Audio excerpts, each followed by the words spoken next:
Naging usap-usapan nga kamakailan lamang ang inihayag ng kolumnista at showbiz insider na si OG Diaz na di umano ay magkasabay na pumunta sila Julia Barreto at Gerald Anderson sa nasabi nga pong wake ng tito nito na si Mito kung saan ay pumanaw kamakailan lamang.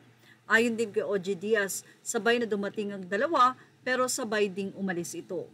Kung ito ba ay may katotohanan na magkasama at nagkabalikan na nga ang dalawa, ay inaasahan ni OG na ito ay kukumpirmahin o lilinawin ni Gerald at Julia matapos ngang umamin si Gerald Anderson na break na sila ni Julia at napabulaanan ang nasabi nga pong third party na isang volleyball player.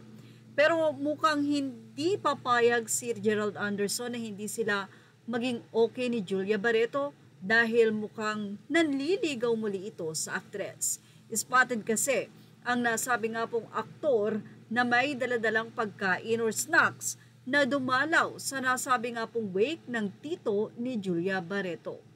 Well, ipinakita din ang nasabing part na magkasama si Julia at Gerald Anderson sa photo. At dumating nga doon si Gerald na sabi nga ay may daladalang snacks. Kung magkasama nga ba si Gerald Anderson na nagpunta doon or magkasama silang umalis si Julia ay wala pang confirmation. Pero confirmed na dumalaw at nagpunta si Gerald Anderson sa wake ng tito ni Julia at yun nga may daladala pa itong snack. Gerald dumalaw sa wake ng tito ni Julia at nagdala ng snacks.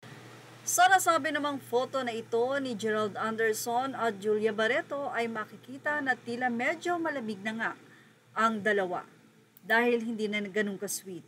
Although may pagpapahiwatig na nga itong si Gerald na nais makipagbalikan sa kanyang girlfriend. Sinang ilang mga netizen, huwag na Julia, please lang. Maglalabas ba uli ng statement ang Viva at Star Magic na nagkabalikan? They treated Gerald like family. Sinabi din na good terms ang paghihiwalay ng dalawa. Ang sweet naman, walang may pake sa hiwalayan nila kaya nagbalikan na lang ulit. The fact na napakomment ka, may pakika, say naman ng isang netizen. Nyek, Julia, you can do better, kaya mo yan. Hintayin na lang ang pa-statement ng Star Magic at Viva LOL. If there's a cheating issue, mahihiyayang si Gerard na magpunta o magpakita sa family ni Julia, but so.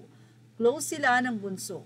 Cool off lang naman talaga sila dapat, but then may mga lumabas na issue about kay Lucas Lorenzo and as a respect for Lorenzo family na super private kaya nag-issue ng official announcement yung dalawang management nila just to avoid overlapping or gossip of third-party issue kay Lucas. Anyway, ano nga kaya ang score ngayon sa relasyon ni Julia at Gerald Anderson?